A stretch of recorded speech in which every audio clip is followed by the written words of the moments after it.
Hello students, welcome back to my YouTube channel purpose of education. तो students, खंड ब आपका आ चुका है। खंड ए आपका पढ़ा चुकी हूँ मैं। इसका पार्ट 1 जो नहीं देखा होगा वो देख सकता है। यहाँ इसका खंड ब वर्णनात्मक प्रश्न है। इसमें भी 3 उपखंड है। उपखंड पहला आपका जो दिया है उसमें प्रश्न पहला में 2 पार्ट हैं और प्रत्येक पार्ट आपका 2 अंक का है। दोनों मिलाकर आपके 4 अंक हैं। तो पहला पूछा है, दृष्टि दोष किसे कहते हैं, यह कितने प्रकार के होते हैं। होती है तो एक सामान्य स्वस्थ आंख अपनी फोकस दूरी को इस प्रकार समायोजित करता है कि चाहे कोई वस्तु उसके पास में रखी हो या दूर में रखी हो, पास और दूर दोनों दूरियों पर रखी वस्तु का प्रतिबिंब उसके दृष्टिपटल यानी रेटिना पर बन जाता है, एकदम क्लियर स्पष्ट रूप से बन जाता है। तो ये उसका मतलब दृष्टि में कोई कमी नहीं है। लेकिन ये कभी कभार यही होता है कि जो दूर और पास की वस्तुएं रखी हैं, कभी कभार आंखों पर उसका सही स्पष्ट प्रतिबिंब नहीं बन पाता है। तो यही जो समायोजन क्षमता में कमी आ जाती है, इसी को दृष्टि दोष कहा जाता है। तो आप ऐसे लिख सकते हो, यह कितने प्रकार का होता है दृष्टि दोष। तो ये 3 प्रकार के होते हैं, निकट दृष्टि दोष, दूर दृष्टि दोष, जरा दृष्टि दोष। निकट दृष्टि दोष में दूर की वस्तुएं स्पष्ट रूप से नहीं दिखाई देती हैं, रेटिना से पहले ये वस्तु का प्रतिबिंब बन जाता है। और दूर दृष्टि दोष में क्या होता है, रेटिना के बाद पीछे उसके वस्तु का प्रतिबिंब बन जाता है, उसमें निकट की वस्तु नहीं दिखाई देती। जरा दृष्टि दोष में ये होता है, ना निकट की वस्तु स्पष्ट रूप से दिखाई देती है, ना दूर की वस्तु स्पष्ट रूप से दिखाई देती है, और ये खासकर बुढ़ापे में होता है।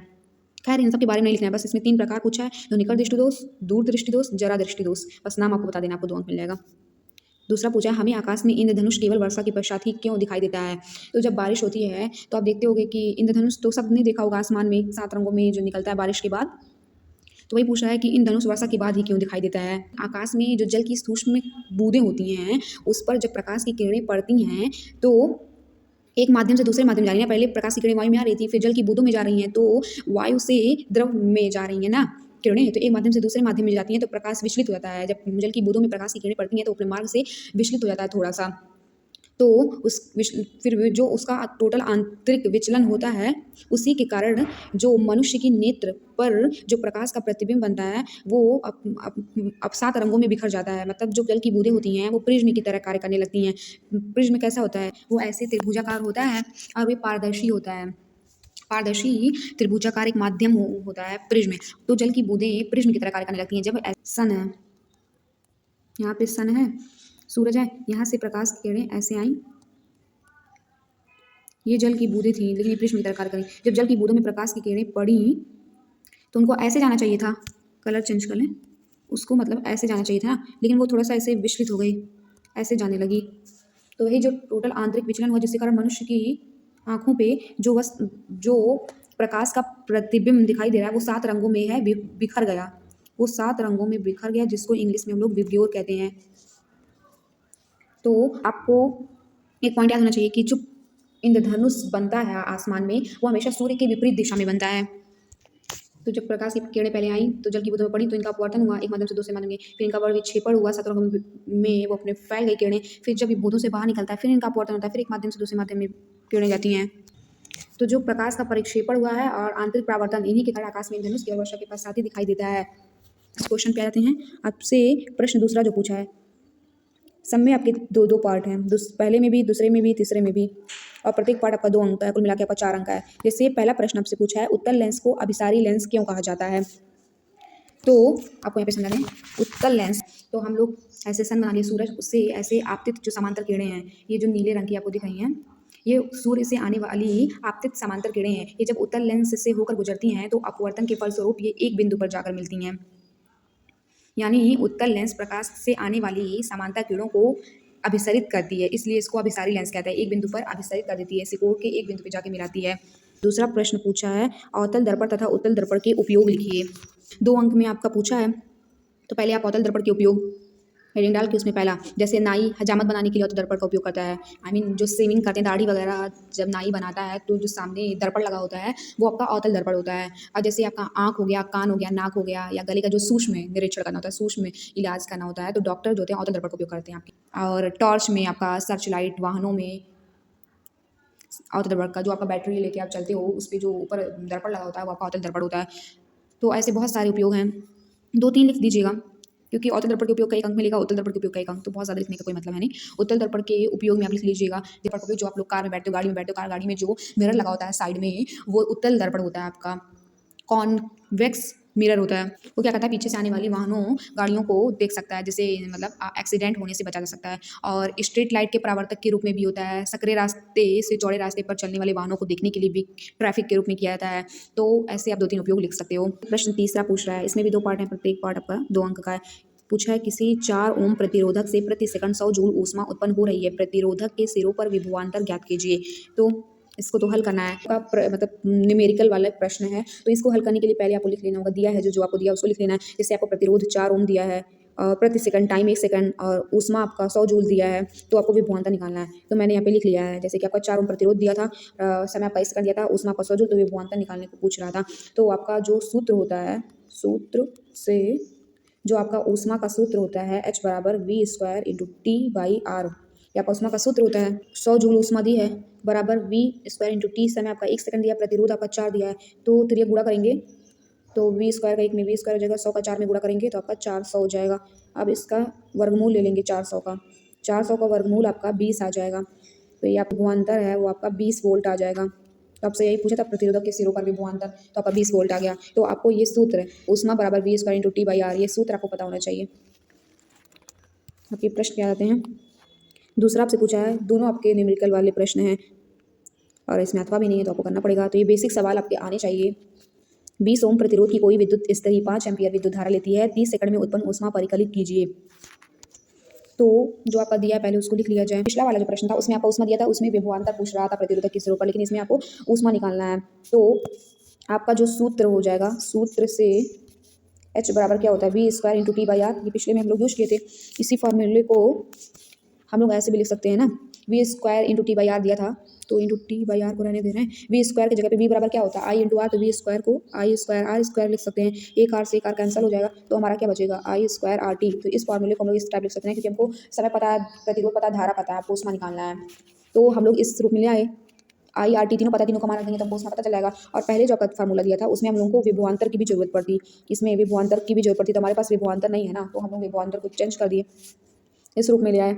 अब जो आपकी धारा दी है 5 एम्पियर, समय 30 सेकंड, धारा आपका 5 एम्पियर दिया, 5 का स्क्वायर, प्रतिरोध आपका 20 ओम दिया, समय आपका 30 सेकंड दिया है, तो 5 का 5 में गुणा हो जाए 25 गुणे 20 गुणे 30, तो 25 गुणे 20 का 30 में 2 का 3 में 6 और 2 जीरो 600, 25 का 600 में करेंगे तो 25 का जीरो फिर जीरो 25 छः कितना होगा 25 100 25 25 125 25 150 का जो ऊष्मा आ गया 15,000 जूल। तो ऐसा आंसर नहीं उतना सही रहता ना, मतलब आपका 15,000 जूल ऊष्मा आ रहा है, तो इसको हम लोग किलो जूल में बदल देंगे। 1 किलो जूल बराबर, तो 1 किलो जूल बराबर होता है 1000 जूल, तो 15,000 जूल आया है, तो इसको जूल को हम लोग किलो जूल में बदल देंगे तो कम हो जाना, मतलब 15,000 जूल कहने में कितना वो लग रहा है, तो 1000 जूल को हम लोग किलो जूल में बदल दें, तो 1 किलो जूल बराबर 1000 जूल होता है। तो आपका 15,000 जूल है, 15,000 जूल है। अब इसको किलो जूल में बदलेंगे तो 1000 से इसको भाग दे देंगे, तो तीनों जीरो से तीनों जीरो कैंसिल हो जाएगा, बराबर आपका 15 किलो जूल बचेगा। आपकी जो ऊष्मा है वो आपका 15 किलो जूल आ गई। तो आपका जो न्यूमेरिकल वाले दोनों प्रश्न आपके लग चुके हैं। अब आपका जो प्रश्न चौथा पूछ रहा है इसमें 3 पार्ट हैं, प्रत्येक पार्ट 2 अंक का है, लेकिन इसमें 3 पार्ट हैं। जैसे पहला पूछ रहा है आपसे, 2 चुंबकीय क्षेत्र रेखाएं एक दूसरे को परिच्छेद क्यों नहीं करती हैं। तो आपकी चुंबकीय क्षेत्र रेखाएं एक दूसरे को परिच्छेद क्यों नहीं करती है, इसका बहुत ही सिंपल आंसर है, जो चुंबकीय सुई होती है वो सदैव क्या करती है, एक ही दिशा की ओर चलती है। आपकी जो चुंबकीय सुई होती है वो क्या है, सदैव एक ही दिशा की ओर ऐसे ऐसे ऐसे चलती है, ऐसा नहीं कि ऐसे चली फिर ऐसे चलती, अगर तो आपकी कट जाएगी। तो चुंबकीय सुई जो होती है वो सदैव एक ही दिशा की ओर चलती है, और ये दोनों चुंबकीय क्षेत्राएं एक दूसरे को परिच्छेद करेंगी जब इनके 2 दिशाएं हों, जो कि संभव नहीं है। से चुंबक दे दिया जिसके नॉर्थ और साउथ पोल होते हैं, जो चुंबकीय क्षेत्र रेखाओं का दिशा होता है नॉर्थ टू साउथ पोल ऐसे चलती हैं, ऐसे इस दिशा की ओर चलती हैं। और ये दोनों रेखाएं ये क्या है, एक दूसरे को कभी प्रतिच्छेद नहीं करेंगी, क्योंकि एक ही दिशा की ओर दोनों चल रही हैं। और अगर ये दोनों प्रतिच्छेद कर दी तो इसका अर्थ क्या होगा कि जैसे नॉर्थ टू साउथ जो रेखाएं चल रही थी, तो ये साउथ टू नॉर्थ चल रही हैं, ऐसे ऐसे इधर भी चल रही हैं, तब ना इधर से भी रेखाएं गई, इधर से भी गई, तब ना कटेगी, जो कि संभव नहीं है, सिर्फ एक ही दिशा की ओर चलती हैं चुंबकीय क्षेत्र रेखाएं। तो आई होप कि आप लोगों को समझ में आया हो। चुंबकीय क्षेत्र रेखाओं के गुण लिखिए। चुंबकीय क्षेत्र रेखाओं का गुण यही होता है कि जैसे आपका एक कोई चुंबक ले लिया, नॉर्थ साउथ पोल है, और चुंबकीय क्षेत्र रेखाएं ऐसे ऐसे चल रही हैं, ऐसे ऐसे ऐसे ऐसे चल रही हैं, ऐसे ऐसे इनकी दिशाएं हैं, नॉर्थ टू साउथ, उत्तर से दक्षिण की ओर चल रही हैं। ऐसे ऐसे चल रही हैं। तो चुंबकीय क्षेत्र रेखाएं क्या करती हैं, वक्र बनाती हैं। ये जो हम लोग खींचे हैं, ये जो हम लोग खींचे हैं, ये क्या कर रही है, वक्र ही तो बना रही है। तो चुंबकीय क्षेत्र रेखाएं वक्र बनाती हैं जो परस्पर कभी एक दूसरे को प्रतिच्छेद नहीं करती हैं, सब एक ही दिशा में जा रही हैं, ये कभी एक दूसरे। तो इन चुंबकीय क्षेत्र रेखाओं का गुण यही है कि ये वक्र बनाकर चलती हैं, कभी एक दूसरे को प्रतिच्छेद नहीं करती हैं। और चुंबक के बाहर चुंबकीय क्षेत्र रेखाओं की दिशाएं जो होती हैं वो नॉर्थ टू साउथ होती है, मतलब वो उत्तरी ध्रुव से दक्षिणी ध्रुव की ओर चलती हैं। और जो चुंबक के अंदर, ये आपका चुंबक है, इस चुंबक के अंदर जो चुंबकीय क्षेत्र रेखाओं की दिशाएं होती हैं साउथ टू नॉर्थ होती है, मतलब दक्षिणी ध्रुव से उत्तरी ध्रुव की ओर होती हैं। प्रबलता वाले चुंबकीय क्षेत्र में चुंबकीय क्षेत्र रेखाएं पास पास होती हैं।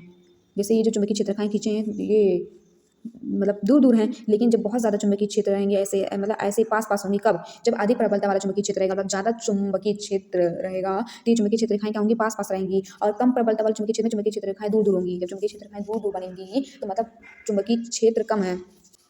तो तीन तीन गुण आपको बता दिए कि चुंबकीय क्षेत्र रेखाएं एक बंद वक्र बनाती हैं और जो कभी एक दूसरे को प्रतिच्छेद नहीं करती हैं। और ये रेखाएं जो होती हैं चुंबक के बाहर उत्तरी ध्रुव से दक्षिणी ध्रुव चलती हैं, चुंबक के अंदर दक्षिणी ध्रुव से उत्तरी ध्रुव की ओर चलती हैं। और तीसरा बताते हैं कि अधिक प्रबलता वाले चुंबकीय क्षेत्र में रेखाएं पास पास होती हैं और कम प्रबलता वाले चुंबकीय क्षेत्र में ये रेखाएं दूर दूर होती हैं। तो ऐसे आपको 2-3 लिख देना है। तीसरा पूछा है किसी चुंबकीय क्षेत्र में स्थित विद्युत धारावाही चालक पर आरोपित बल कब अधिकतम होता है। इस ऐसे ये चुंबक है, इसके कारण इसके चारों ओर क्या है, चुंबकीय क्षेत्र उत्पन्न हुई है ऐसे। तो इसी चुंबकीय क्षेत्र में एक विद्युत धारावाही चालक रखा है, जिसे अंदर विद्युत धारावाही चालक अर्थात जिसके अंदर विद्युत धारा का प्रवाह हो सकता है, ऐसा चालक तार रखा गया है, विद्युत धारावाही चालक तार रखा गया है इस चुंबकीय क्षेत्र के अंदर। ये चुंबक है जिसके कारण इसके चारों ओर चुंबकीय क्षेत्र उत्पन्न हुआ है और इसी चुंबकीय क्षेत्र में विद्युत धारावाही चालक रखा गया है जिसके अंदर विद्युत धारा का प्रवाह हो सकता है। तो पूछा है कि विद्युत धारावाही चालक पर जो बल लगेगा ये चुंबकीय क्षेत्र के कारण, वो अधिकतम कब होगा। उस बन रही है इसके लंबवत, मतलब जो चालक तार चुंबकीय क्षेत्र में रखा गया है, समझ लो ये। अब चालक तार एक बेलनाकार बना लिए कि ये जो चुंबकीय क्षेत्र रेखाएं आपकी बैंगनी रंग की दिख रही हैं इसके लंबवत हो, तब जाके इस चालक पर जो बल होगा अधिकतम लगेगा। अर्थात जो लंबवत हो, अर्थात जो कोण हो 90 अंश का हो, इन चालक तार और चुंबकीय क्षेत्र के बीच का कोण 90 अंश हो, तब जाके बल सबसे अधिकतम बल लगेगा। तो बल का मान जो है, बल के मान का जो सूत्र होता है, बल का मान का जो सूत्र होता है, आपके नेक्स्ट पेज पे हम बताते हैं, यह F बराबर आई बी एल साइन थीटा, ये बल का सूत्र होता है। जहाँ आपका आई क्या है, आई आपका धारा है, विद्युत धारा, बी चुंबकीय क्षेत्र है, बी चुंबकीय क्षेत्र है, यल जो है चालक की लंबाई है, जो चालक तार है उसकी लंबाई है, चालक की लंबाई, और जो थीटा है वो चालक और चुंबकीय क्षेत्र रेखाओं के बीच का कोण है, चालक और रेखाओं के बीच का कोण है। तो थीटा हमारा 90 अंश होगा, तो साइन 90 अंश का मान क्या होता है, थीटा हमारा 90 अंश होगा तो हमारा जो साइन 90 अंश का मान होता है वो 1 होता है। तो इसका तो जो एक ही जो है बल का अधिकतम मान है, का अधिकतम मान है, अधिकतम मान। तो यही थीटा हमारा 90 अंश था, तो साइन 90 अंश का मान हमारा 1 होता है, जिससे बल हमारा क्या अधिकतम हो जाता है। या इसमें आपको अथवा दिया, प्रश्न चौथे में आपको अथवा दिया है, चाहे आप 2-2 अंक के जो 3 प्रश्न पूछे थे 6 अंक के वो करो, या अथवे में आपके 2 प्रश्न पूछे हैं, मतलब पहले 3 प्रश्न पूछे थे 2-2 अंक के और अथवे में आपके 2 प्रश्न पूछे हैं, एक 2 अंक का एक 4 अंक का, मतलब 6 अंक का दोनों है, बट इसमें 2 पूछा तो एक 4 अंक का दे दिया है। तो दोनों में से जो आपको आएगा आप वो कर लीजिएगा। इससे पहले इसमें पूछा है फ्यूज तार विद्युत साधित्रों का बचाव किस प्रकार करता है। विद्युत साधित्र मतलब विद्युत उपकरणों, जैसे कि हमारा फ्रिज हो गया, कूलर हो गया, माइक्रोवेव हो गया, जो इलेक्ट्रिकल सामान होती हैं उसका बचाव फ्यूज तार कैसे करता है। तो फ्यूज तार होता है उसको श्रेणी क्रम में विद्युत उपकरणों के साथ जोड़ा जाता है, जिससे ये होता है परिपथ में श्रेणी क्रम में फ्यूज तार को जोड़ा जाता है। और जब परिपथ में एक विशिष्ट मान से अधिक धारा का प्रवाह होने लगता है, जो फ्यूज तार होता है वो गर्म हो जाता है, गर्म होकर क्या गल जाता है, जिससे परिपथ टूट जाता है और विद्युत उपकरण क्या होते हैं, सेफ बच जाते हैं, हमारे फ्रिज कूलर पंखा खराब नहीं होते हैं। इसीलिए मार्केट में मिलता है फ्यूज तार 20 रुपये का मिलता है, और इसको लगाना चाहिए परिपथ में, क्योंकि अगर इसको नहीं लगाएंगे बाई चांस लाइट तेज आ गई तो आपका जो विद्युत उपकरण जितने एम्पियर का है उससे ज़्यादा धारा प्रवाहित होने लगेगी, और उसमें हम फ्यूज तार नहीं लगाएंगे तो आपके उपकरण खराब हो जाएंगे ना, जल जाएंगे, खराब हो जाएंगे। इसलिए फ्यूज तार लगाना चाहिए, 4 रुपये का मिलता भी नहीं, 20 रुपये का, उसमें लगा देंगे तो ये उस। और ऐसा नहीं कि फ्यूज तार का जो मतलब वो गलनांक कम हो, मतलब कि उसको कम ताप देने पर ही वो गल जाए, गलनांक कम होना चाहिए और प्रतिरोध उसका अधिक होना चाहिए। जैसे कि आप लोग जैसे मतलब ऐसे परिपथ है, फ्रिज लगा दिए, कूलर लगा दिए, मिक्सर लगा दिए, और ये आपका फ्यूज तार है, फ्यूज तार जो है इसमें ऐसे श्रेणी क्रम में जोड़ दिए, तो समझ लो ये जो आपका 10 एम्पियर का आपका फ्रिज कूलर जो भी मतलब आप लगाए हो उपकरण 10 एम्पियर, तो आपका जो फ्यूज तार है उस वो भी 10 एम्पियर का ही होना चाहिए, ताकि जैसे टेम्परेचर इतना आए तुरंत फ्यूज तार का ताप जैसे 10 एम्पियर से ऊपर जाए वो तुरंत गल कर तुरंत टूट जाएगा और आपके उपकरण सुरक्षित हो जाएंगे। लेकिन आप फ्यूज़ तार ये आपका सभी उपकरण आपके 10 एम्पियर के फ्यूज़ तार आप 20 एम्पियर के लेके आएँ, तब 10 एम्पियर से ऊपर आपका तापमान बढ़ता जाएगा, लेकिन कुछ ऐसा नहीं होगा। 20 एम्पियर जब आएगा तभी ये गलेगा, तब तक आपके उपकरण खराब हो जाएंगे। इसी वजह से आपका जितने उपकरण जितने एम्पियर का रहे, आपका फ्यूज़ तार भी उतने एम्पियर का होना चाहिए। और बेसिक चीज़ ये है कि इसको श्रेणी क्रम में जोड़ते हैं। और ये आपका फ्यूज़ तार जो होता है धातु और मिश्र धातु दोनों को मिलाकर बना हुआ एक टुकड़ा होता है। मतलब टिन, जैसे कि आपका टिन एसएन जैसा सिंबल होता है, पीबी लेड शीशा, इन सब का बना हुआ एक मिश्रण होता है, एक तार का टुकड़ा होता है और इनका गलनांक कम होता है। अब अगर आप नाइक्रोम का ले लिए, टंगस्टन का ले लिए तो उसका गलनांक बहुत अधिक होता है, तो वो नहीं लेना होती जिसका गलनांक कम हो। ये शॉर्ट सर्किट से बचाएगा और आपके विद्युत उपकरण सेफ रहेंगे। तो इसको हमेशा श्रेणी क्रम में जोड़ते हैं, समांतर क्रम में इसको नहीं जोड़ा जाता है, क्योंकि इससे उपकरणों को क्या है, नुकसान हो सकता है। अगर हम लोग समांतर क्रम में कर देंगे तो प्रतिरोध हमारा कम हो जाएगा और प्रतिरोध हमारा अधिक होना चाहिए।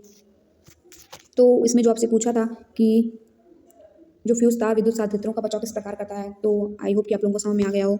और नेक्स्ट प्रश्न आपसे जो पूछ रहा है पार्ट 2 आठवें का, वो आपका 4 अंक का है। धारावाही परिनालिका के उपयोग द्वारा किन अवस्थाओं में अस्थायी विद्युत चुंबक प्राप्त किया जाता है? परिपथ आरेख खींचकर उत्तर की पुष्टि कीजिए। तो आपका एक ट्यूब ले लिया गया। ट्यूब मतलब नली, वो कैसी होती है, खोखली होती है ना, बेलनाकार होती है। तो ये जो रेड कलर का आपका दिख रहा फिगर, वो आपका एक ट्यूब ले लिया गया, खोखलाकार बेलनाकार। उसमें उसके ऊपर हम लोग तांबे के तार को लपेट दिए ऐसे ऐसे और एक परिपथ बना लिए। ये आपका की है, बटन बटन करेंगे और ये आपका बैटरी लगा दिए, तो ये आपका परिपथ बन गया और इसी परिपथ को धारावाही परिनालिका कहेंगे। तो वो दिया है कि और अस्थायी विद्युत चुंबक प्राप्त करने के लिए जो है हम लोगों को कई शर्तों का पालन करना पड़ता है। तो ये आपका 4 अंक का है, तो आपको मतलब कई सारे बताना पड़ेंगे। जैसे ऐसे धारा क्या होती है, धारा पॉजिटिव से निगेटिव की हो जाती है ना, तो धारा ऐसे जाएगी, ऐसे इधर से जाएगी, इधर से आएगी, पॉजिटिव से जाती है। धारा इधर से जा रही है, इधर से आ रही है, इधर से जा रही है, इधर से आ रही है, इधर से जा रही है, इधर से आ रही है। तो धारा ऐसे ही चलती है। और चुंबकीय पदार्थ परिनालिका के अंदर की जो छड़ होगी वो स्टील जैसे चुंबकीय पदार्थ से बनाई जानी चाहिए, जो चुंबकीयकरण के बाद लंबे समय तक अपने चुंबकीय गुणों को बनाए रख सके। जब छड़ से बना रहेगा तो उसके अंदर भी ना वो चुंबक से अट्रैक्ट होगा और चुंबकीय क्षेत्र आपके चारों ओर उत्पन्न होगी। विशिष्ट धारा में धारा की जो दिशा होती है वो एक ही दिशा में चलती है धारा, और इसका परिमाण नहीं बदलता है। तो आप ऐसे लिख सकते हो। और तीसरा आप लिख सकते हैं घुमावों की संख्या। परिनालिका में घुमावों की संख्या अधिक होनी चाहिए और वे सघन रूप से होने चाहिए, ताकि एक प्रबल और समान चुंबकीय क्षेत्र बन सके। मतलब जो ये हम लोग ये नली लिए थे उसके ऊपर जो तार लपेटे थे, इसमें घुमावों की संख्या, तारों की संख्या अधिक होनी चाहिए। जितना अधिक, जितना सघन रहेगा उतना ही प्रबल शक्तिशाली चुंबकीय क्षेत्र उसके अंदर उत्पन्न होगा। कम तार रहेंगे तो कम चुंबकीय क्षेत्र, क्योंकि ज़्यादा तार रहेंगे तो ज़्यादा धारा प्रवाहित होगी उसके अंदर, तो ज़्यादा धारा प्रवाहित होगी तो ज़्यादा चुंबकीय क्षेत्र उत्पन्न होंगे। अब कम तार रहेगा तो कम धारा प्रवाहित होगी, कम चुंबकीय क्षेत्र उत्पन्न होंगे। इसलिए इसके ऊपर जो तार लपेटे गए वो सघन हो, घने हो, ताकि एक प्रबल और समान चुंबकीय क्षेत्र उत्पन्न हो सके। तो घुमावों की संख्या, तो हमें किन किन शर्तों का पालन करना चाहिए धारावाही परिनालिका के अंदर अस्थायी विद्युत चुंबक प्राप्त करने के लिए? तो एक तो हम लोग चुंबकीय पदार्थ की कैसा होना चाहिए, छड़ का बना होना चाहिए, ताकि उसके अंदर मतलब चुंबकीय गुण बने रह सकें। दिष्ट धारा का वो करना चाहिए ताकि एक ही दिशा में धारा प्रवाहित हो सके और उसका मान्यता रहे। और तीसरा आपका घुमावों की संख्या ज़्यादा से ज़्यादा होनी चाहिए। तो आपको ऐसे लिख देना है, आपको 4 अंक मिल जाएंगे। और आपका उपखंड 1 समाप्त हो चुका है। उपखंड दूसरा में आपसे पूछा है प्रश्न 5वां, निम्नलिखित अभिक्रिया के लिए संतुलित समीकरण लिखिए। आपकी 4 अभिक्रिया दी हैं, सभी अभिक्रिया 1 अंक के हैं। अब चारों अभिक्रिया को जैसे दिया, तनु सल्फ्यूरिक अम्ल दानेदार जिंक के साथ अभिक्रिया करता है। सॉल्यूशन पे हम लोग आ गए। आपका जो जिंक बना लिया, इसका सिंबल Zn होता है, ये सॉलिड फॉर्म में होता है। और ये जो है H2SO4 सल्फ्यूरिक एसिड, जो आपका एक्वस फॉर्म में होती है, मतलब द्रव फॉर्म अवस्था में होती हैं।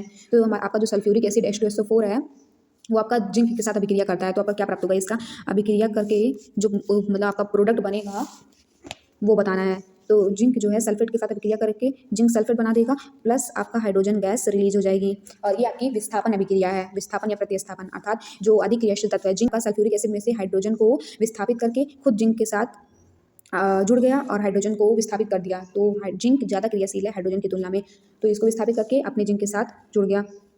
तो जब जिंक H2SO4 के साथ क्रिया करेगा तो zinc sulphate plus hydrogen gas release होगी। और ये आपका पहला था, तनु हाइड्रोक्लोरिक अम्ल मैग्नीशियम पट्टी के साथ अभिक्रिया करता है। आपका जो दूसरा पूछा है, जो आपका मैग्नीशियम है जिसका सिंबल Mg होता है सॉलिड फॉर्म में, प्लस आपका हाइड्रोक्लोरिक अम्ल एक्वस फॉर्म में होता है। ये जब आपस में मिलकर रिएक्ट करेंगे तो आपका जो पदार्थ बनेगा MgCl2 और प्लस आपका हाइड्रोजन गैस रिलीज होगा। ये आपको बैलेंस कर दिया गया है, क्योंकि यहाँ पे आप सोचोगे क्लोरीन 1 का 2 कहाँ से आया, तो बैलेंस कर दिया गया। यहाँ पे दो से गुणा कर देंगे तो हाइड्रोजन 2 जगह क्लोरीन 2, तो यहाँ पे सही हो गया आपका। तो ये क्रिया करके आपका ये बनाएगा दूसरा मैग्नीशियम क्लोराइड और हाइड्रोजन गैस। और तीसरा जो आपसे पूछा है, नाइट्रोजन हाइड्रोजन गैस से संयोग करके अमोनिया बनाता है। ये आपसे खुद बता दिया। तो नाइट्रोजन सिंगल है तो वो मॉलिक्यूल की फॉर्म में, कोई भी एलिमेंट जब सिंगल होता है तो वो मॉलिक्यूल की फॉर्म में एग्जिस्ट करता है। तो N2 ले लिए, नाइट्रोजन गैस होती है, और आपको हाइड्रोजन दिया है तो हाइड्रोजन भी H2 ले लिए, हाइड्रोजन भी आपका गैस है। तो ये दोनों मिलकर जब रिएक्ट करेंगे, नाइट्रोजन और हाइड्रोजन गैस, तो ये आपका दिया अमोनिया बनता है। तो NH3 आपका अमोनिया हो जाएगा। तो यहाँ 3 हाइड्रोजन आ रहे हैं आपके, यहाँ 2 नाइट्रोजन थे ना, तो 2 से गुणा कर देंगे, 2 नाइट्रोजन होंगे और हाइड्रोजन आपका 6 हो जाएगा। 2 का पूरे में गुणा हो गया। नाइट्रोजन यहाँ 2 था तो बैलेंस कर लिए, तो यहाँ पे 2 से गुणा कर लिए, नाइट्रोजन 2 हो गया। और हाइड्रोजन आपका 2 था तो 2 का 3 होगा, 6 हाइड्रोजन यहाँ हो गया। तो यहाँ पे भी 3 से गुणा कर देंगे ताकि 6 हो जाए।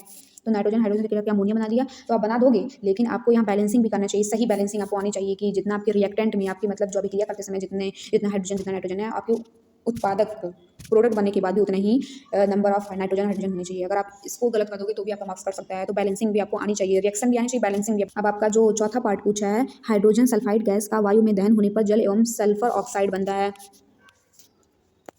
जो आपका चौथा पूछा है उसमें दिया है सल्फाइड गैस H2O और हाइड्रोजन सल्फाइड गैस वायु में मतलब O2 ऑक्सीजन में जब दहन कराएंगे इनका, तो जल एवं सल्फर डाइऑक्साइड गैस बनता है।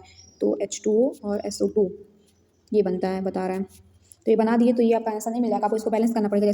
जैसे यहाँ पे आपका ऑक्सीजन, तो आपको बताए हैं हम कि कोई भी एलिमेंट जब वायुमंडल में मुक्त अवस्था में होता है तो अपने मॉलिक्यूल के फॉर्म में होता है। जैसे नाइट्रोजन था तो वहाँ N नहीं लिखे थे, N2 नाइट्रोजन का मॉलिक्यूल लिखे थे। ऐसे यहाँ ऑक्सीजन का O2 मॉलिक्यूल लिखे हैं। तो यहाँ पे ऑक्सीजन 2, यहाँ पे ऑक्सीजन H2O में 1 दिख रहा है, और यहाँ पे 3 ऑक्सीजन है और यहाँ पे 2 ऑक्सीजन है। तो हम लोग क्या करेंगे, यहाँ पे आपका 2 से मल्टीप्लाई कर देंगे, तो 2 2 4 ऑक्सीजन हो जाएंगे। और यहाँ सल्फर देखो, यहाँ पे आपका 3 से, यहाँ पे आपका 3 से मल्टीप्लाई कर देंगे तो 6 ऑक्सीजन हो गया। यहाँ 2 ऑक्सीजन, 2 4, 2 से यहाँ गुणा कर देंगे तो 6 ऑक्सीजन आपका हो जाएगा। 2 सल्फर, तो यहाँ 2 से मल्टीप्लाई कर देंगे और यहाँ पर 4 हाइड्रोजन हो जाएगा। तो यहाँ पे भी आपका 4 हाइड्रोजन। तो ऐसे ही आपको बैलेंस करना आना चाहिए। प्रोडक्ट आप बनाओगे, बैलेंस नहीं कर पाओगे तो मार्क्स नहीं मिलेगा। तो बस जो रिएक्टेंट में आपके जितने नंबर ऑफ हाइड्रोजन सल्फर जो भी एलिमेंट रहे उतना ही आपको प्रोडक्ट में भी होने चाहिए। तो आपका प्रश्न 6वां आ गया, निम्नलिखित का कारण बताइए। 2 अंक के हैं, 2 आपका पूछेगा। निम्नलिखित का कारण बताइए, उसमें 2 पार्ट हैं, प्रत्येक पार्ट आपका 2 अंक का है। जैसे पहला पूछा, प्लेटिनम सोना एवं चांदी का उपयोग आभूषण बनाने के लिए किया जाता है, क्या कारण है। तो आपका जो प्लेटिनम होता है, प्लेटिनम जिसका सिंबल Pt होता है, प्लेटिनम सॉरी फॉर्म में प्लेटिनम आपसे कहा है, और आपसे क्या कहा है, सोना कहा है, Au उसका सिंबल होता है, गोल्ड। और आपसे चांदी कहा है, सिल्वर, सिंबल Ag। ये सब आपके सॉलिड फॉर्म में होते हैं। तो पूछा है कि जो आपका प्लेटिनम हो गया, सोना हो गया, चांदी हो गया, ये सब उपयोग, इन सब का जो उपयोग है वो आभूषण बनाने के लिए किया जाता है। क्यों? तो ये जो होती हैं, ये तीनों चीज़ें, जो वायु हो गया, आर्द्रता हो गया और अम्ल, इन सब से ये संचारित नहीं होती हैं, इनका क्षरण नहीं होता है। मतलब कि वायु आ जाए, हवा से खराब हो जाए, या आर्द्रता आ जाए, नमी पड़ जाए, नमी से खराब हो जाए, और अम्ल कोई पड़ गया तो खराब हो जाए, तो ऐसा नहीं है। तो और इनकी जो धात्विक चमक होती है, जो सोना हो गया, चांदी हो गया, प्लेटिनम हो गया, इनकी धात्विक चमक लंबे समय तक रहती है। और ये धातुएं जो होती हैं, तन्यता का गुण भी इनके अंदर होता है, मतलब इनको खींचकर पतले से पतली चादर बनाया जा सकता है इनकी। तो इसी वजह से इन तीनों धातुओं का प्रयोग आभूषण बनाने के लिए करता है। ये खराब नहीं होती हैं, वायु आर्द्रता अम्ल से खराब नहीं होती हैं, इनकी धात्विक चमक लंबे समय तक रहती है, और इनमें तन्यता का भी गुण होता है। और सब धातुएं जो होती हैं उनकी धात्विक चमक लंबे समय तक नहीं रहती हैं और वो खराब भी हो जाती हैं। तो ऐसे ही आपको कारण बता देने हैं। और आपसे दूसरा पूछा, निष्कर्षण प्रक्रम में कार्बोनेट एवं सल्फाइड अयस्क को ऑक्साइड में परिवर्तित किया जाता है। तो धातु को उसके ऑक्साइड में परिवर्तित करना ज़्यादा सरल होता है उसके कार्बोनेट और सल्फाइड में परिवर्तित करना। मतलब कि धातु को उसके कार्बोनेट अयस्क में या सल्फाइड अयस्क में परिवर्तित करना ज़्यादा कठिन है, लेकिन धातु को उसके ऑक्साइड में परिवर्तित करना ज़्यादा आसान। तो इसी वजह से निष्कर्षण प्रक्रिया में कार्बोनेट और सल्फाइड अयस्कों को पहले ऑक्साइड में परिवर्तित किया जाता है। आई होप कि समझ में आया आप लोगों को। तो कारण देना था, 2 अंक का था। प्रश्न 7वां से पूछा है, पहला, सहसंयोजी आबंध किसे कहते हैं। सहसंयोजी आबंध के 2 लक्षणों को लिखिए। तो आपका जो 2 परमाणु, मान लो कि आपका एक परमाणु, आप ऐसे ऐसे गोला कर दो, एक परमाणु ये है, तो आपका 2 परमाणुओं के मध्य जो इलेक्ट्रॉनों की साझेदारी, समझ लो एक इलेक्ट्रॉन इसके पास है, एक इलेक्ट्रॉन इसके पास है, एक परमाणु, ये परमाणु, इलेक्ट्रॉन इसके पास, एक इलेक्ट्रॉन इसके पास, 2 परमाणु के मध्य इलेक्ट्रॉनों के साझे के द्वारा बने हुए बंध को सहसंयोजी बंध कहलाते हैं। मतलब एक इलेक्ट्रॉन इसके पास, एक इलेक्ट्रॉन इसके पास, कोई किसी को दिया नहीं, लेकिन इनके बीच में साझेदारी हुई है, शेयरिंग हुई है, कोवैलेंट बॉन्ड इनके बीच में बना है। तो 2 परमाणु के मध्य इलेक्ट्रॉनों के साझे के द्वारा जो बना हुआ ये बंध है, ये जो आपको नीले कलर का दिख रहा है, ये आपका इलेक्ट्रॉनों की साझेदारी के द्वारा बना हुआ बंध है। इसी बंध को हम लोग क्या कहते हैं, सहसंयोजी आबंध कहते हैं। और इससे जो बना यौगिक होता है सहसंयोजी यौगिक कहलाता है। जैसे कि एग्जाम्पल के रूप में आपका मीथेन CH4, जैसे इसका हम लोग जब स्ट्रक्चर बनाएंगे तो कार्बन से क्या है, 4 हाइड्रोजन जुड़े हुए हैं, 1 2 3 4 हाइड्रोजन इससे जुड़े हुए हैं। कार्बन का एटॉमिक नंबर 6 होता है, तो उसके इलेक्ट्रॉनिक कॉन्फ़िगरेशन करते हैं तो 2, 4 यही होता है ना। तो इसके वैलेंस शेल में 4 इलेक्ट्रॉन होते हैं, और हाइड्रोजन का एक एटॉमिक नंबर, इसका वैलेंस इलेक्ट्रॉन एक ही होता है। तो हाइड्रोजन के पास भी एक इलेक्ट्रॉन है, कार्बन के पास 4 इलेक्ट्रॉन है। तो कार्बन के चारों इलेक्ट्रॉन का हाइड्रोजन के चारों इलेक्ट्रॉन से क्या करिए, बॉन्ड बना लिए। एक हाइड्रोजन का एक इलेक्ट्रॉन कार्बन का यहाँ पे एक बंध बना लिया, कार्बन का एक इलेक्ट्रॉन हाइड्रोजन का एक इलेक्ट्रॉन यहाँ बंध बना लिया, कार्बन का एक इलेक्ट्रॉन हाइड्रोजन का एक इलेक्ट्रॉन यहाँ बंध बना लिया, हाइड्रोजन का एक इलेक्ट्रॉन कार्बन का एक इलेक्ट्रॉन यहाँ पे बंध बना लिया। तो दो परमाणुओं के मध्य इलेक्ट्रॉनों के यहाँ पे साझेदारी हुई ना, इसके द्वारा बने हुए बंध को हम लोग सहसंयोजी बंध कहते हैं, और इससे बना यौगिक सहसंयोजी यौगिक कहलाता है। तो ये हमारा सहसंयोजी यौगिक है। इसके 2 लक्षण पूछा है। इसके 2 लक्षणों में आप लिख सकते हो कि ये सामान्य दशा में द्रव या गैस में पाए जाते हैं। जैसे CH4 मीथेन हमारा क्या है, गैसियस अवस्था में है, तो ये द्रव या गैस में पाए जाते हैं। और ये यौगिक क्या होते हैं, जल में घुलनशील होते हैं और सामान्यतः विद्युत के कुचालक होते हैं, मतलब इसमें विद्युत धारा का प्रवाह नहीं हो सकता है। इसके 2 लक्षण पूछा था, तो हम 3 लक्षण बता दिए हैं। आप 2 लक्षण लिख लीजिएगा। 2 लक्षण पूछे थे, 2 लक्षण आपको लिख देना है। और सहसंयोजी बंध किसे कहते हैं ये भी आपको पता चल गया। 2 अंक का है, 1 अंक सहसंयोजी बंध किसे कहते हैं इसका उत्तर लिखने पे, और उसके 2 लक्षण के 1 अंक मिलेगा। तो आपको 2 लक्षण ही लिखना है, नहीं कि आपको बहुत सारे आ रहे हैं 3 4 5 सब लिखने, समय का नुकसान नहीं करना है, क्योंकि बहुत प्रश्न करने हैं, आपको अंक तो एक्स्ट्रा मिलेगा नहीं, जितना पूछे उतना बताना है। जैसे दूसरा आपसे पूछ रहा है निम्नलिखित यौगिकों के आयुपैक नाम लिखिए, A B 2 दिए हैं। तो यहाँ पे आप देखो, जो आपका यह फंक्शनल ग्रुप है CHO, इसको क्या कहते हैं, सब पूरा नाम एल्डिहाइड होता है ना, लेकिन इसका IUPAC नेम जब लिखते हैं तो एल्डिहाइड का जो शुरुआत होता है अल, जो आपका ऐसे ALDEHYDE, ये आपका एल्डिहाइड होता है, दिया है CH3CH2.CHO, ये आपका दिया है ऐसे। तो ये जो CHO फंक्शनल ग्रुप है, ये आपका क्या है, एल्डिहाइड है ना, ये आपका एल्डिहाइड है, पूरा नाम इसका एल्डिहाइड होता है, लेकिन IUPAC नेम लिखते समय एल्डिहाइड का ये भाग नहीं लिखते हैं और ये भाग लिखते हैं। काउंट कर लें तो एक कार्बन को में, दूसरे को एक, तीसरा प्रोपेन, तो ये प्रोपेनल हो जाएगा। इसके कार्बन को काउंट करेंगे तो ये प्रोपेनल हो जाएगा, और काउंट नहीं करेंगे तो इसका पूरा नाम एथेनल डिहाइड लिखाएगा। तो खैर इसका IUPAC नेम हम लोग को लिखना है। तो IUPAC नेम लिखते समय इसे तीनों कार्बन काउंट करेंगे, जो फंक्शनल ग्रुप में कार्बन दिया है और जो पहले कार्बन दिया है। तो 1 2 3 कार्बन है, एक कार्बन से मेथ, दूसरे कार्बन एथ, दूसरे कार्बन को प्रोप कहते हैं। 3 कार्बन था प्रोप, फिर सिंगल बॉन्ड है इसलिए एन, डबल बॉन्ड रहता है इन, ट्रिपल बॉन्ड रहता है आइन, तो प्रोपेन हो गया। फिर एल्डिहाइड का अल लिखेंगे तो अल, तो ऐसे लिखेंगे तो यहाँ 2 वावेल एक साथ नहीं रह सकते ना, इसलिए इसके ई कट जाएगा और आपका हो जाएगा PROPANAL प्रोपेनल। ऐसे ही जो आपका दूसरा पूछा है, दूसरा आपसे दिया है CH3COCH3, ये आपको दिया है और इसका IUPAC नेम लिखने का है। तो ये CO आपका कीटोन होता है, ये आपका जनरल फॉर्म इसका ROR होता है ना, ये इसका सामान्य सूत्र होता है। तो ये आपका तो इसमें भी ये भी फंक्शनल ग्रुप है, तो इसमें भी कार्बन पहले से है, तो इसे कार्बन को हम लोग काउंट करेंगे। IUPAC नाम लिखते समय कार्बन की काउंट करते हैं, तो ये 2 3 कार्बन है, तो इसमें भी प्रॉप हो जाएगा, सिंगल बॉन्ड है एन हो जाएगा। लेकिन यहाँ पे एक कीटोन है, कीटोन का जब हम लोग IUPAC नेम लिखते हैं तो ओन लिखते हैं, तो प्रोपेनोन हो जाएगा। तो आई थिंक आप लोगों को समझ आया हो, IUPAC नेम सूत्र तो आप लोग पढ़े होंगे, तो इसलिए ज़्यादा हम बताए नहीं हैं। तो IUPAC नेम आपको लिखने आता होगा तो आप लिख ले जाओगे। और तो आपका ये A B 2 पार्ट थे, एक प्रत्येक पार्ट 1 अंक का, 2 अंक आपको मिलेगा। तीसरा आपसे पूछा है कठोर जल को साबुन से उपचारित करने पर झाग के निर्माण को समझाइए। कठोर जल किसको कहते हैं, मतलब जो जल साफ नहीं होता, गंदा जल, जिस थोड़ा मटमैला होता है, तो उसको कठोर जल कहते हैं। जब कठोर जल में साबुन को डालेंगे तो वो झाग ज़्यादा नहीं बनाएगा, क्योंकि पानी साफ नहीं रहेगा, गंदा मटमैला रहेगा, तो ज़्यादा झाग नहीं देगा। बट झाग तो बनेगा, ज़्यादा झाग नहीं देगा, लेकिन बनेगा। तो वही झाग कैसे बनेगा, उसके निर्माण को बताना है, मतलब उसका रिएक्शन करके हम लोग को बताना है। तो आपका जो कठोर जल होता है उसमें कैल्शियम और मैग्नीशियम लवण उपस्थित होते हैं, ये लवण आपके कठोर जल में उपस्थित होते हैं। और जब साबुन को कठोर जल में घोला जाता है तब ये अविलेय लवण बनाते हैं, मतलब विलेय नहीं होते हैं, घुलनशील नहीं होते। जब साबुन घुलेगा नहीं तो झाग कहाँ से उत्पन्न करेगा, तो ये झाग उत्पन्न नहीं करते हैं। तो इसका जो हम लोग रिएक्शन करके आपको समझाएंगे, जो CaCl2 जब आपका कठोर जल में मिलेगा, आपका जो कठोर जल होता है उसमें कैल्शियम और मैग्नीशियम होते हैं, तो उस कठोर जल में जब हम लोग कैल्शियम क्लोराइड मिलेगा और साबुन, कठोर जल में जब हम लोग, साबुन का सूत्र क्या होता है, RCOONA, ये साबुन का सूत्र होता है। तो ये साबुन और कठोर जल में जब हम लोग कैल्शियम क्लोराइड मिलेगा, कठोर जल में कैल्शियम होता है, क्लोराइड मिलाएंगे, तो कैल्शियम क्लोराइड जब कठोर जल में मिलेंगे और साबुन, ये दोनों जब मिलेंगे तो रिएक्ट करके जो RCOO का होल ट्वाइस इन और कैल्शियम, मतलब अविलेय लवण बनेगा, जो उसके अंदर घुलनशील नहीं होगा, प्लस NaCl, और NaCl नमक का निर्माण करेगा, तो वो झाग उत्पन्न नहीं करते हैं। RCOO का होल ट्वाइस Ca, यही बनता है आपका अविलेय लवण, और NaCl आपका निकल जाता है। मतलब आपके कठोर जल में जब साबुन, जिसका सूत्र होता है RCOONA, साबुन और कैल्शियम के साथ कैल्शियम क्लोराइड दोनों मिलेंगे तो एक अविलेय लवण बनेगा। इस स्टेप में मैग्नीशियम के साथ क्लोराइड रिएक्ट करेगा और साबुन दोनों मिलेंगे तो भी आपका ऐसे ही अविलेय लवण बनेगा। तो आपका हो जाएगा MgCl2, को मतलब कठोर जल, यहाँ पे आपको लिख देना कठोर जल में आपको लिख देना है, प्लस जो साबुन का सूत्र होता है RCOONA, जो आपका साबुन होता है सूत्र, इसको बैलेंस करने पर ये 2R हो जाएगा। जब इसको रिएक्ट करेंगे तो आपका अविलेय लवण जो बनाएगा RCOO का होल ट्वाइस, और ये आपका हाँ Ca था तो यहाँ मैग्नीशियम से रिएक्ट होना है तो Mg हो जाएगा, ये आपका अविलेय लवण बन जाएगा, अविलेय लवण, और आपका प्लस NaCl बाहर निकल जाएगा। तो ऐसे ही दोनों के साथ ये रिएक्ट कर लेगा। तो यही आपको बता देना और रिएक्शन दे देना है तो आपका नंबर मिल जाएगा। तो 2 अंक का था ये भी। तो अब रिएक्शन का 1 नंबर मिल जाएगा, 1 अंक आप उसको समझा दोगे। लेकिन अगर रिएक्शन ही दे दोगे कैल्शियम और मैग्नीशियम के साथ साबुन का रिएक्शन, फिर एविली लवण का, तो भी आपको 2 नंबर एग्जामिनर दे सकता है, क्योंकि रिएक्शन का ज़्यादा प्रभाव पड़ता है। एग्जामिनर सोचता है कि बच्चे को आता है, तो आपको रिएक्शन आना चाहिए। रिएक्शन आपको अच्छे से पढ़ लेना रहेगा और उसको बैलेंस वैलेंस सब कर लेना रहेगा। जैसे कि यहाँ पे बैलेंस 2NaCl हो जाएगा। आपका अथवा वाला आप कर सकते हो। प्रश्न 7वें में आपका अथवा भी दिया है। जैसे 7वें में 3 पार्ट थे, प्रत्येक पार्ट आपका 2 अंक का था। ऐसे ही अथवा में भी आपके 3 पार्ट हैं, प्रत्येक पार्ट आपका 2 अंक का है। तो चाहे आप वो करो या ये करो। जैसे पहला दिया है विकृत गंधिता, तो इस पर आपको टिप्पणी लिखनी है। तो विकृत गंधिता, इंग्लिश में इसको रैंसिडिटी कहते हैं। ये विकृत गंधिता जब हमारे जो खाद्य पदार्थ होते हैं, जो तेल और वसायुक्त पदार्थों से बनते हैं, जैसे कि आपका पूरी हो गया, चिप्स हो गया, ये सब क्या है, मसालेदार और ये तेल और वसायुक्त पदार्थों से बने हुए हैं ना।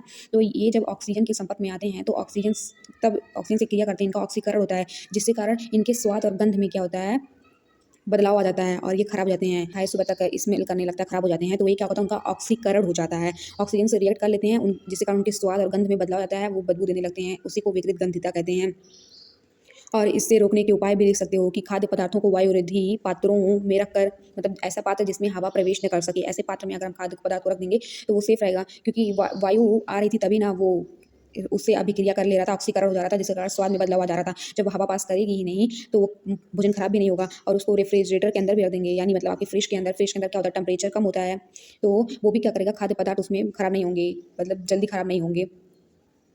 जब ताप कम रहेगा तो जल्दी खराब नहीं होंगे, उसके अंदर बैक्टीरिया नहीं आ पाएंगे। ताप कम रहेगा, टेम्परेचर काफ़ी कम हो जाएगा फ्रिज के अंदर, इसलिए सामानों को फ्रिज के अंदर रख दिया जाता है ना। चिप्स निर्माता कंपनियां होती हैं जो चिप्स का निर्माण करती हैं, वो कंपनियां क्या करती हैं, चिप्स की थैली में नाइट्रोजन गैस भर देती हैं। आप लोग जो चिप्स खरीद के लाते होगे, तो 5 रुपये वाली, 10 रुपये वाली, कोई भी चिप्स आप खरीद के लाते होगे, 5, 10, 15, 20 की, टेढ़ी मेढ़े नूडल्स जो भी आप खाते हो, वो क्या है, पूरा फूला फूला सा रहता है ना, तो उसके अंदर नाइट्रोजन गैस भरी रहती है। अगर उसके अंदर ऑक्सीजन गैस भर देंगे तो वो चिप्स जो होगा उसमें ऑक्सीजन से क्रिया कर लेगा, तो वो खराब हो जाएगा, नरम हो जाएगा, खराब हो जाएगा। और इसी वजह से उसके अंदर नाइट्रोजन गैस भरी रहती है। नाइट्रोजन गैस उससे क्रिया नहीं करता है और चिप्स लंबे समय तक सुरक्षित रहती है। प्रतिऑक्सीकारक जो होते हैं वो चिप्स के अंदर, अगर हम लोग मतलब जो आपका तेल और प्रतिऑक्सीकारक को रख दिए, तो जो ऑक्सीजन आएगा, ऑक्सीकारक उसको क्या करेगा, रोक देगा, भोजन में मौजूद तेल और वसा से रिएक्ट नहीं कर पाएगा ऑक्सीजन, प्रतिऑक्सीकारक उसके रोक देगा, उससे क्रिया कर लेगा, तो उसको बाहर भेज देगा, तो भी बच सकता है। तो आप इसके उपाय में भी लिख सकते हो कि खाद्य पदार्थों को वायुरोधी पात्रों में रख सकते हैं, रेफ्रिजरेटर के अंदर भी रख सकते हैं। चिप्स निर्माता कंपनी उसमें चिप्स में नाइट्रोजन गैस भर देते हैं, प्रतिऑक्सीकारक का प्रयोग करके भी हम लोग कर सकते हैं उसका बचाव। तो इस पर टिप्पणी लिखनी है, 2 अंक का है, तो थोड़ा आप लिख दोगे तो अच्छा ही रहेगा। जैसे दूसरा आपसे पूछा है रेडॉक्स अभिक्रिया, रेडॉक्स अभिक्रिया मतलब रेडॉक्स, रिडक्शन और ऑक्सीडेशन, ये दोनों मिलकर रेडॉक्स अभिक्रिया बना है। मतलब ऐसी अभिक्रिया जिसमें रिडक्शन ऑक्सीडेशन दोनों हो। रिडक्शन मतलब अपचयन, ऑक्सीडेशन मतलब उपचयन, जिसमें अपचयन उपचयन दोनों ऐसी अभिक्रिया, तो इसके बारे में लिखना है। तो जो आपका रेडॉक्स अभिक्रिया होते हैं उसमें उपचयन यानी आपका ऑक्सीकरण और अपचयन, ये दोनों अभिक्रियाएं जो हैं साथ साथ होती हैं। जैसे आपका जो उपचयन होता है उस प्रक्रिया में किसी पदार्थ में ऑक्सीजन का संयोग होता है और हाइड्रोजन का ह्रास होता है, और इसी का उल्टा आपका रिडक्शन में होता है, अपचयन में किसी पदार्थ में से ऑक्सीजन का ह्रास होता है और हाइड्रोजन का संयोग होता है। तो ऐसे आपको बता देना, रेडॉक्स अभिक्रिया का आपको टिप्पणी लिखना था। तो रेडॉक्स अभिक्रिया वो अभिक्रिया होती है जिसमें अपचयन उपचयन दोनों अभिक्रियाएं साथ साथ होती हैं। फिर पहला उपचयन के बारे में लिख देना कि उपचयन में आपको ऑक्सीजन का संयोग होता है, हाइड्रोजन का ह्रास होता है। दूसरा लिख देना है कि अपचयन में आपका हाइड्रोजन का जुड़ाव होता है और ऑक्सीजन का ह्रास होता है। जैसे आप लिख सकते हैं। और तीसरा आपसे पूछा है एस्टीकरण अभिक्रिया। तो एस्टीकरण अभिक्रिया को समझने के लिए, जैसे ये आपसे पूछा है, तो एस्टरीकरण यानी एस्टेरिफिकेशन रिएक्शन पूछा है। तो इसमें ये होता है कि जो जैसे आपका अम्ल और क्षार क्रिया करके लवण बनाते हैं, उसी प्रकार जो हमारा एल्कोहल होता है वो जो अम्ल से यानी एसिटिक एसिड से क्रिया करके, वो भी शांत सल्फ्यूरिक अम्ल की उपस्थिति में, शांत सल्फ्यूरिक अम्ल की उपस्थिति में एल्कोहल एसिटिक एसिड से क्रिया करके एस्टर बनाता है। तो इसी क्रिया को एस्टरीकरण कहते हैं। इसी एस्टर के निर्माण की विधि को एस्टरीकरण कहते हैं। और एग्जाम्पल के रूप में हम लोग लिख सकते हैं, जैसे आपका एग्जाम्पल आपका अम्ल है, तो अम्ल के रूप में हम लोग लिख सकते हैं CH3COOH, एसिटिक एसिड, ये हम लोग अम्ल ले लिए। इससे हमारा जो है एल्कोहल, तो ये हमारा C2H5OH, एथिल अल्कोहल, ये अल्कोहल होता है। अल्कोहल जब एसिटिक एसिड से रिएक्ट करता है सांद्र सल्फ्यूरिक अम्ल की उपस्थिति में, सांद्र H2SO4 के प्रेजेंस में रिएक्ट करता है, तो आपका CH3COOH5 प्लस H2O आपका बाहर निकल जाएगा, जल पानी बन के आपका। और ये जो आपका बना है ये C2H5 CH3COOC2H5, ये आपका एस्टर बन गया है, ESTER, ये आपका एस्टर बन गया है। आपका जो ये अम्ल था एसिटिक अम्ल और ये अल्कोहल, ये दोनों मिलकर शांत सल्फ्यूरिक अम्ल की उपस्थिति में आपका एस्टर बनाएंगे। और ये आपका जल बाहर निकल जाएगा। तो ऐसे ही आप लिख सकते हो। अल्कोहल का आप एसिटिक एसिड से रिएक्ट करवा देंगे। अल्कोहल होना चाहिए और शांत सल्फ्यूरिक अम्ल की उपस्थिति में आपको कार्बनिक अम्ल से रिएक्ट करना है। जैसे यहाँ पे हम एसिटिक एसिड से रिएक्ट करवा दिए तो जाके आपका एस्टर बना है। या इसका जनरल फॉर्म भी आप लिख सकते हो, मतलब जो CH3COOH आपका एग्जाम्पल में दिया था CH3COOH, तो वहाँ आर लिखते हैं। आर क्या होता है? एल्काइल ग्रुप होता है। तो आप ऐसे भी लिख सकते हो, ज़्यादा अगर आपको लंबा ना लिखना हो तो RCOOH हो जाएगा और एथिल अल्कोहल C2H5 को आर, क्योंकि एल्काइल ग्रुप को कैपिटल आर से रिप्रेजेंट करते हैं तो ROH हो जाएगा ऐसे। और ये आपका जो आपका शांत सल्फ्यूरिक अम्ल था H2SO4 जो भी था, उसके बाद एस्टर बना था RCOOR, क्योंकि अगर बगल एल्काइल ग्रुप थे तो आर लिख दिए प्लस H2O, तो इसका जनरल फॉर्म हो गया। तो आप ऐसे भी लिख सकते हो, ये आर की जगह पे एल्काइल ग्रुप रहेगा और ये आपका एसिटिक एसिड अल्कोहल से मिलकर शांत सल्फ्यूरिक अम्ल की प्रेजेंस में आपका ये एस्टर बना दिया, वाटर बाहर निकल गया। तो आप ऐसे भी कर सकते हो। अब आप उपखंड तीसरे पे आ जाइए। उसमें जो आपका प्रश्न 8वां पूछ रहा है, जैव निम्नीकरणीय और गैर जैव निम्नीकरणीय पदार्थों के बीच अंतर बताइए, इनके उदाहरण दीजिए। जैव निम्नीकरण पदार्थ क्या होता है उसकी परिभाषा लिख दोगे और उसका उदाहरण लिख दोगे, आपको 2 अंक मिल जाएगा। फिर गैर जैव निम्नीकरण पदार्थ और उसका उदाहरण लिख दोगे तो आपका 2 अंक मिल जाएगा। दो आपको 4 अंक इस 8वें प्रश्न से मिलेगा। तो आपके जो जैव निम्नीकरण पदार्थ होते हैं, पदार्थ यानी खराब पदार्थ जो जैविक कारकों द्वारा अपघटित हो सकते हैं, जैव निम्नीकरण अपशिष्ट कहलाते हैं। और ये पदार्थ जो होते हैं वो लंबे समय तक पर्यावरण में नहीं रहते हैं और न ही हमारे पर्यावरण को नुकसान पहुंचाते हैं। जैसे आपका उदाहरण लिख देना, घरेलू कचरा, रुई, पट्टी, कृषि अपशिष्ट। तो जो आपका घरेलू कचरा हो गया, रुई हो गया, ये सब क्या है? ये पर्यावरण में लंबे समय तक नहीं रहते हैं, ना ही हमारे पर्यावरण को नुकसान पहुंचाते हैं। और ये सब अपशिष्ट पदार्थ है ना, खराब पदार्थ हैं और ये जैविक कारकों द्वारा अपघटित हो जाते हैं, मतलब ये समाप्त हो जाते हैं। और जो आपके गैर जैव निम्नीकरण पदार्थ होते हैं उसको आपको इसके सेटिंग डाल देना है। और ये ऐसे अपशिष्ट पदार्थ होते हैं, सब अपशिष्ट पदार्थ खराब पदार्थ हैं, लेकिन ये अपशिष्ट पदार्थ ऐसे होते हैं जो जैविक कारकों द्वारा अपघटित नहीं हो सकते हैं। ये हमारे गैर जैव निम्नीकरण पदार्थ होते हैं, मतलब जैव निम्नीकरण का उल्टा गैर जैव निम्नीकरण पदार्थ होते हैं। और ये पदार्थ हमारे लंबे समय तक पर्यावरण में बने रहते हैं और जो जीव जंतु होते हैं उनको नुकसान पहुंचाते हैं। जैसे आपका प्लास्टिक की बोतलें होती हैं, पॉलीथीन हो गया, सीरीज, रेडियोधर्मी पदार्थ, ये सब क्या है? सरकार मना भी करती है ना पॉलीथीन का यूज करने से। प्लास्टिक की बोतलें वो क्या होती हैं? वो नुकसान करती हैं, पर्यावरण में बहुत लंबे समय तक रहती हैं, जिसके कारण जो जीव जंतु होते हैं उनको नुकसान पहुंचता है और हमारी वायु में भी, मतलब वायुमंडल में भी नुकसान पहुंचाते हैं। और ये जो प्लास्टिक के सामान होते हैं, पॉलीथीन बोतलें, ये सब हमारे पर्यावरण में लंबे समय तक रहती हैं, मतलब ये अपघटित नहीं होती हैं और ये हमारी मिट्टी में इसको डाल देता है तो मिट्टी की उर्वरक क्षमता को भी ये खराब कर देती हैं, समाप्त कर देती हैं। इसलिए सरकार क्या बहुत से देशों में पॉलीथीन की चीज़ों का प्रयोग करने पर सरकार ने रोक भी लगाया है कि पॉलीथीन की चीज़ें यूज नहीं होंगी, क्योंकि ये चीज़ें समाप्त ही नहीं होती हैं, बहुत लंबे समय तक बनी रहती हैं और मिट्टी में दफनाएंगे तो मिट्टी की उर्वरक क्षमता समाप्त कर देंगी। तो आई थिंक आपको समझ में आ गया होगा कि। और प्रश्न 9वां आपसे पूछा है, निम्नलिखित चित्र में अंतःस्रावी ग्रंथियों को नामांकित कीजिए। तो ये आपका जो फिगर दिख रहा है उसमें ABCD आपके 4 तीर के निशान लगे हैं, तो इन्हीं चारों को नामांकित करना है, इनके नाम को बताना है। तो 4 अंक का है, मतलब 4 हैं, प्रत्येक 1 अंक का है। चारों बताओगे तो 4 अंक मिल जाएगा। जो आपका ए निशान लगा था उसको हम लोग पीनियल ग्रंथि कहते हैं। ये जो आपका ए दिख रहा है इसको हम लोग यहाँ पीनियल ग्रंथि, और जो आपका बी दिख रहा है उसको हम लोग पीयूष ग्रंथि कहते हैं। और जो आपका यहाँ पे सी दिख रहा है उसको हम लोग जो है थायराइड ग्रंथि कहते हैं, थायराइड ग्रंथि। और जो आपका यहाँ डी दिख रहा है उसको हम लोग थाइमस ग्रंथि कहते हैं, थाइमस ग्रंथि। तो चारों के नाम लिखने थे तो ऐसे आपको लिख देना है, पीनियल ग्रंथि, पीयूष ग्रंथि, थायराइड ग्रंथि, थाइमस ग्रंथि। सबके नाम आपको बताना चाहिए कि ये कौन कौन सी ग्रंथियां हैं। प्रश्न 10वां दिया, निम्नलिखित गद्यांश को पढ़कर प्रश्न के उत्तर दीजिए। यानी इस गद्यांश को पढ़ना, उससे संबंधित 2 प्रश्न दिए हुए हैं, प्रत्येक प्रश्न पर 2 अंक का, 4 अंक 10वें प्रश्न से आपको मिल जाएगा। तो आपको दिया है गद्यांश, उसको आपको पढ़ लेना है। आपसे लिंग निर्धारण वंशानुगत कैसे हो सकता है, तो आपको उत्तर लिख देना है इस गद्यांश को पढ़कर कि लिंग निर्धारण जो होता है वंशानुगत तब होता है जब माता और पिता से गुणसूत्रों का संयोजन होता है। स्त्री में XX गुणसूत्र होते हैं जबकि पुरुष में XY गुणसूत्र होते हैं। और संतान का लिंग इस बात पर निर्भर करता है कि पिता का कौन सा गुणसूत्र X या Y संतति को प्राप्त हुआ है। तो इस प्रकार लिंग का निर्धारण होता है। मानव में बच्चे का लिंग निर्धारण कैसे होता है, ये भी उसी से संबंधित प्रश्न है। तो इसमें वही है कि पिता का X गुणसूत्र माता के X गुणसूत्र के साथ मिलकर संतान बनाता है तो बच्ची लड़की होगी XX, और अगर पिता का Y गुणसूत्र माता के X गुणसूत्र के साथ मिलकर संतान बनाता है तो बच्चा लड़का होगा XY। पिता में XY दोनों गुणसूत्र होते हैं और माता में जो होते हैं XX ही गुणसूत्र होते हैं। तो ये पिता पर निर्भर करता है कि बच्चा लड़का होगा या लड़की होगी। ये प्रश्न 11वां आपसे पूछा है, मानव आहार नाल का आरेख बनाइए और उसमें निम्नलिखित भागों को नामांकित कीजिए। मुख, कृशिका, आमाशय, छोटी आंत। या अथवा में आपसे पूछा स्त्री केसर का स्वच्छ एवं नामांकित आरेख बनाइए तथा उसमें पराग नली की वृद्धि और बीजांड में उसके प्रवेश करते हुए दिखाइए। तो दोनों में से जो आपको करना रहे, दोनों में से एक प्रश्न आपको करना रहेगा। 6 अंक के हैं, 6 अंक वाले प्रश्न में आपका अथवा दिया है और ये आपका आखिरी प्रश्न भी है और इसमें अथवा दिया है, चाहे ऊपर वाला करो चाहे नीचे वाला करो। तो जो पहला आपको दिया है कि मानव आहार नाल का आरेख बनाइए, अगर आप आरेख बनाओगे मानव आहार नाल का तो उस पर आपको 4 अंक मिल जाएगा। और उसमें जो नामांकित करोगे, मतलब कौन सा अंग क्या नाम है, जैसे मुख, कृशिका, आमाशय, छोटी आंत, ये सब मतलब आहार नाल में कहाँ कहाँ होती हैं इनको अगर आप नामांकित करोगे, इन सब भागों को चिन्हित करोगे कि ये कहाँ पे होती हैं, तो उसके आपको 2 अंक मिल जाएंगे। आरेख का आपको 4 अंक और नामांकित करने पर नाम को 2 अंक, 6 अंक ऐसे मिल जाएंगे।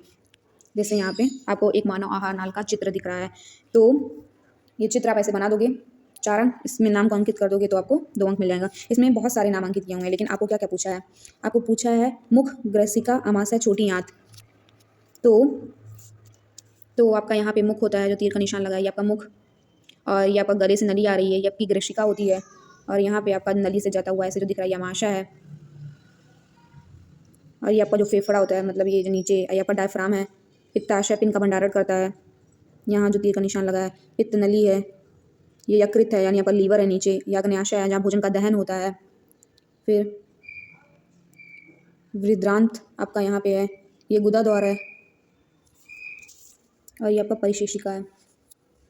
तो आप ज़्यादा नाम नहीं लिखना था, इसमें तो ज़्यादा नाम लिख दिया गया है। मानव आहार नाल का ऐसे चित्र बना लेना है, और आपको सिर्फ मुख का बताना था, उसको नामांकित करना है। मुख कहाँ होता है, ग्रसिका, अमाशय और छोटी आंत।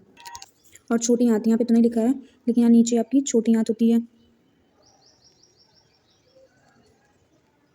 स्मॉल इंटेस्टाइन, छोटी आंत आपकी यहाँ नीचे होती है। या तो आप ये वाला करो, या तो नीचे जो दिया है, स्त्री केसर का स्वयं नामांकित आरेख बनाइए तथा उसमें परागनली की वृद्धि और बीजांड में उसके प्रवेश करते हुए दिखाइए, यानी माता जननांग, जिसको हम लोग जायांग बोलते हैं। स्त्री केसर माता जननांग हित होता है। तो इसमें हम लोग चित्र बनाने नाम लिख दिए। तो ये जो आपका ऐसे, ये आपका वर्तिकाग्र है, और वर्तिकाग्र पर आपके पुंकेश्वर के पराग पड़ा के गिरते हैं, तो वहाँ पे भ्रूण का निर्माण होता है। फिर नीचे जो आपकी ऐसे नली गई है उसको वर्तिका बोलते हैं। फिर उसके बाद जो ऐसे एक गोला सा बनाए हैं वो आपका अंडाशय, फिर उसके अंदर एक गोला बना है उसको हम लोग भ्रूण कोष कहते हैं।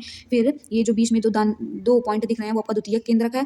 फिर और ये जो नीचे गोले के अंदर ऐसे ऐसे बनाए गए हैं, उसमें जो लास्ट के दोनों आपकी सहायक कोशिकाएं हैं, और मध्य का जो आपका है वो आपका अंड कोशिका, वहाँ पे भ्रूण का निर्माण होता है। तो आई थिंक आप लोगों को समझ में आ गया होता है। ऐसे आपको चित्र बना लेना है, नाम लिख देना है। आपसे यही पूछा था ना, स्वच्छ नामांकित चित्र बनाना था, और उसमें प्रांगली की वृद्धि और बीजाणु उसके प्रवेश करते हुए दिखाइए। तो फिगर आपका बन गया है। तो चाहे आप ये वाला कर सकते हो, या आप इसके पहले वाला कर सकते हो। तो आपका विज्ञान कक्षा 10 का मॉडल पेपर समाप्त हो चुका है। तो आपको इस मॉडल पेपर को हर हालत में पढ़ लेना है, मोस्ट इंपॉर्टेंट है, बिकॉज इसी साइट का यूपीएमएसपी के वेबसाइट पे मॉडल पेपर अपलोड किया गया है। आप इसी 17 मार्च को विज्ञान का पेपर है, उससे पहले आपको इस मॉडल पेपर को एक बार देख लेना है, अपनी नज़रों के सामने देख लेना है कि क्या क्या प्रश्न पूछा गया है, ताकि आपको कहीं ऐसा ना हो कि कहीं आप इसमें से कोई ऐसा प्रश्न जो आप ना पढ़े हो। तो आपको इसमें से सभी प्रश्नों को पढ़ लेना है, एक नज़र देख लेना है, फिर पेपर देने जाना है। तो इसमें जितने भी थे 2 अंक वाले, 4 अंक, 6 अंक, सभी अंक के प्रश्नों को मैं उत्तर में बता दी हूँ। कक्षा 10 विज्ञान का मॉडल पेपर समाप्त हो चुका है। आपका काम है कि आपको इसको पढ़ना है, ज़्यादा लंबा वीडियो भी नहीं है, आपको 1 घंटा दे दोगे तो आपको समझ में आ जाएगा। उसके बाद आप खुद उसको समझोगे। तो आई होप कि आप लोगों को समझ में आया हो। तो अगर आप लोगों को अच्छा लगे तो लाइक कीजिएगा। सो टाटा बाय बाय, और all the best for your science exam 4 मार्च। उससे पहले आपका 24 फरवरी हिंदी का एग्जाम है, तो all the best for Hindi. Hindi एकदम मस्त करके आना, एकदम 95 से अबव जाए आपका मार्क्स। Thanks for watching.